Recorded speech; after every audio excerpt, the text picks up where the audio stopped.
Some people even think it's fun to smash pumpkins.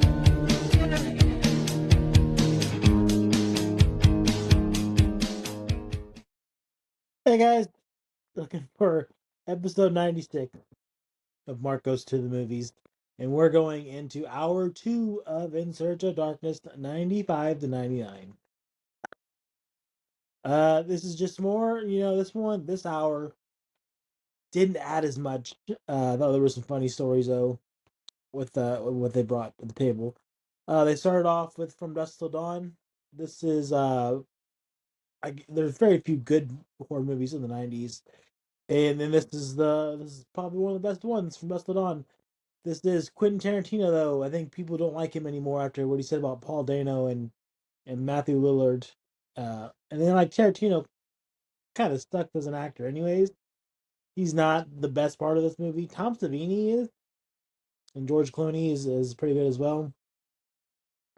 I do remember we did not rent this movie. I went to my cousin's house. I guess maybe they were watching. Maybe it was my Uncle Jerry's turn to watch the kids.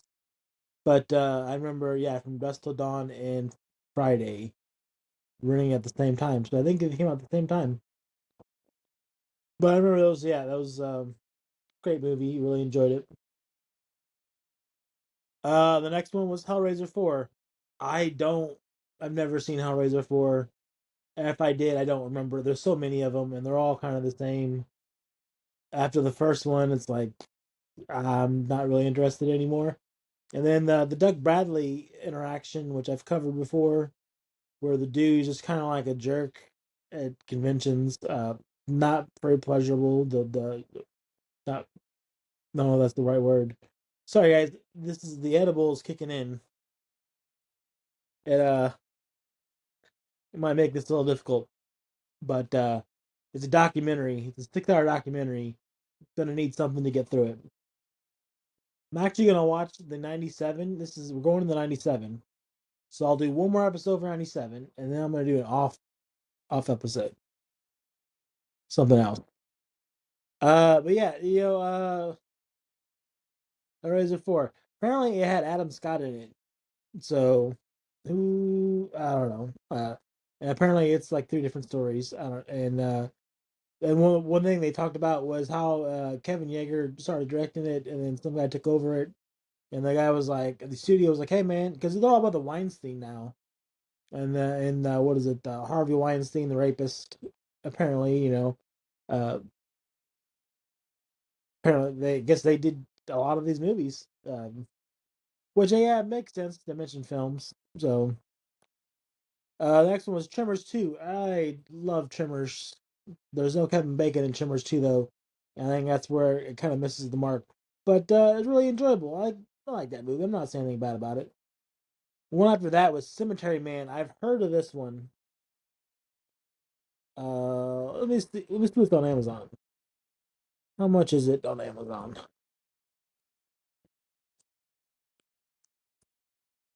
Fuck, could help if I hit the window, huh? Oh my god. Cemetery Man.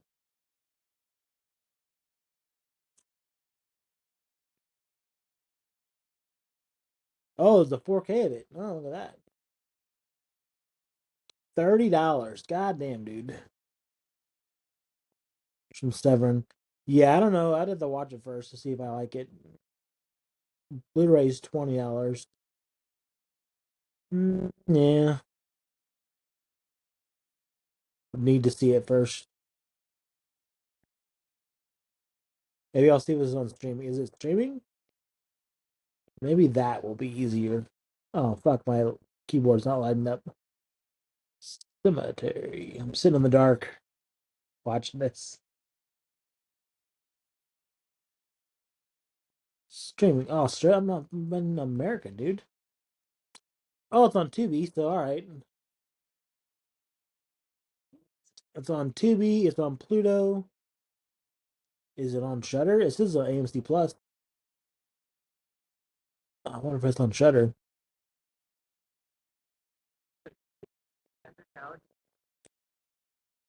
Oh, That says 94. I said it was 96. Those liars.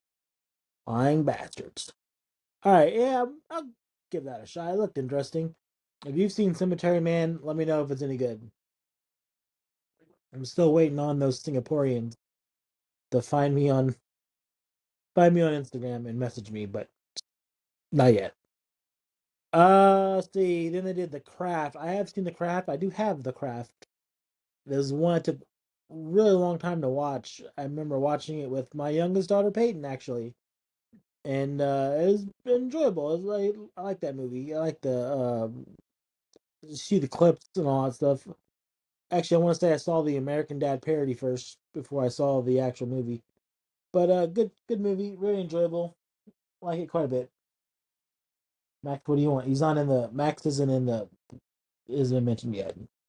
He's like he wants to get underneath these blankets, but all I have are crochet blankets, and he doesn't like crochet blankets.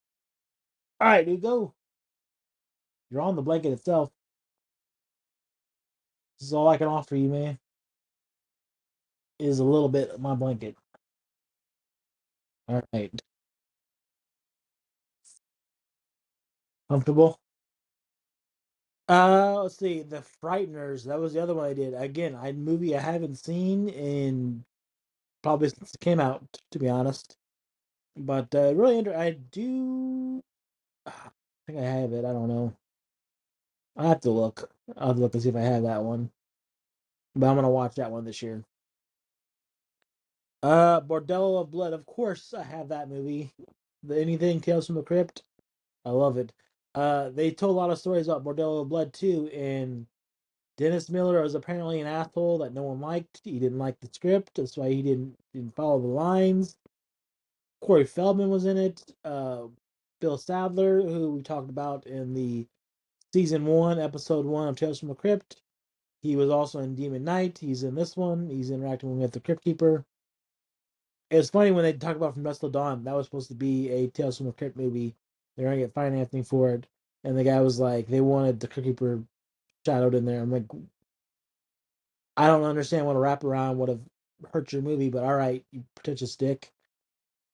And yeah, so Bordello Blood is really good. I really like that one quite a bit. I don't like anyone, but Dennis Miller could have been good.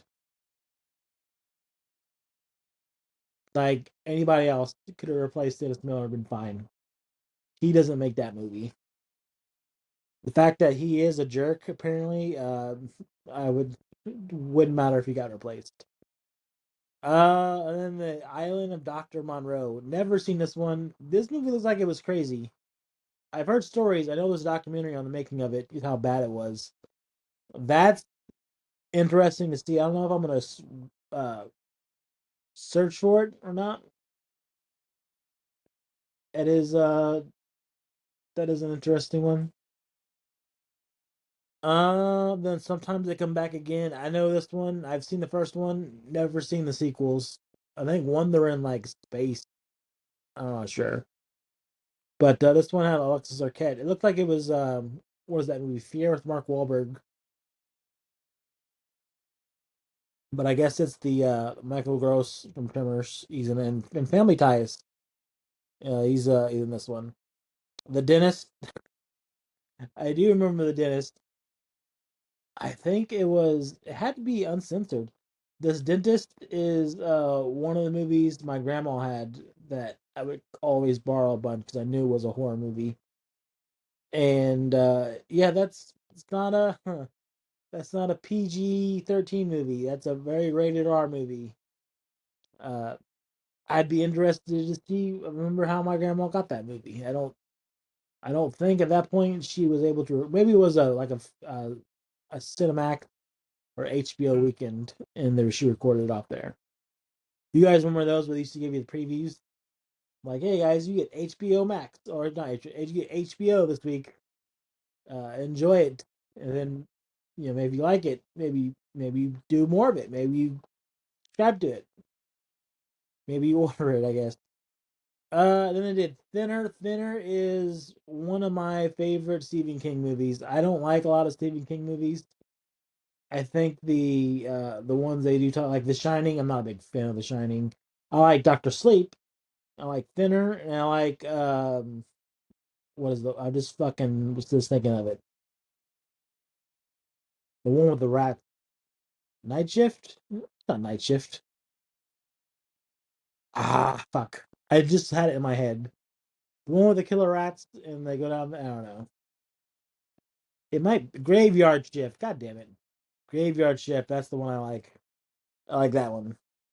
Other than that, it's hit or miss with that guy. He's not as good as everyone thinks he is. Oh, I like Maximum Overdrive, but uh only because how stupid it is. And then the one I did look up is Necrocomicon. This was apparently an anthology, and when I talk about anthologies, that's when I get interested in it because those are the kind of movies I enjoy. There was, there was another one. The next one they covered was called Killer Tongue. This was funny because it was Doug Bradley was in this movie, and old douche Bradley was talking about it, and apparently it's a very low budget movie, and I wonder if they just was running out of shit because like the '80s documentary, they had so much to choose from. They do this '90s documentary, and they're going by the year. They just did '96. I guess they ran out of movies for 1996. Like there wasn't enough for the whole month or the whole year. So they're like, "Hey, we know that Doug. Oh no, Robert Englund's in this one too." I don't know. I guess Freddie wasn't. Freddie needed the money because this movie kind of looked like shit. It's I don't know, these two poodles get turned into like people from this comet that comes out of the sky, and then when the human eats it, the human woman eats it, she gets a killer tongue. It's an alien tongue, and it's not a pornography apparently, even though all the previews looked very suspicious, like a pornography. But hey, I guess Doug Bradley's gonna make some money after all. And then they ended with Scream.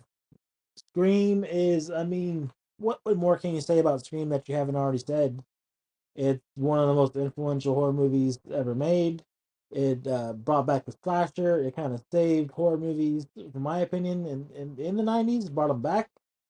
Uh, well, they're on seven now. They're gonna probably keep going till they run all the wheels off the track.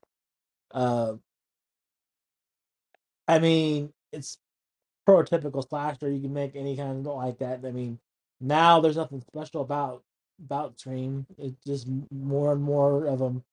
But I have a cabinet for Scream stuff just because to me Scream was what really got me into the new horror movies and kept it going. If Scream never happened, I don't know if I'm even interested in. Well, I probably am, but not as much into the new horror movies like uh like I am now. I blame Scream 2 especially. I remember Scream came out in December. Like that's how little faith they had in it. And I remember seeing the trailers for it. And then when Scream 2 came out, that was the movie I would have loved to see in theaters. But we didn't believe in theaters apparently as when I was a kid. And I think I told the story before, but there was I rode the bus. It was small town McClure, Illinois. So there's not a lot of kids there anyways. But the school was in the town, and if you're in town, it's a very small. I mean, it's a very not many kids. You're one of the first to get dropped off too. So what happened was there was two kids. They were fairly younger than I was, definitely younger than I was. I have no idea how old I was when Scream 2 came out. I was in McClure, so it was either third or fourth grade. But I remember the kid's name was Andrew. Never played with this kid after I saw this movie. But what happened was he was like, "Hey, it was very difficult to get for those of you who don't experience Blockbuster. If you didn't have the movie didn't wasn't there in Blockbuster or wherever you're renting your movies, Hastings, you couldn't get the movie. So, or I think one of the ones thing was like it came out on a Tuesday because movies do come out on Tuesday, and maybe they had rented it as soon as it came out, and I was gonna have to wait until I found it. And we rented movies, and we're very poor, so we weren't renting it, brand new.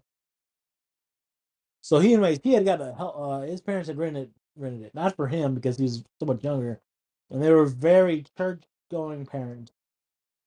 But he was like, "Hey, Mark, I have Scream 2. My parents rented it. we could watch it at my house. That we come over and play, and I was like, very. I was much older than these guys. I think they were right first, second grade. Which when you're fourth, fifth grade, or third, fourth grade, it's a big difference. And I was like, all right, sure. And so we had from when school when it left out, which is 3 o'clock, get on the bus, and I think his parents got home around 3:30.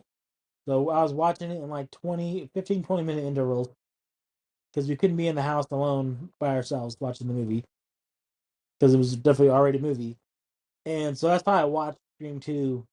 It was like 15, 20 minutes at a time each day until eventually they took it back. Eventually I watched the movie.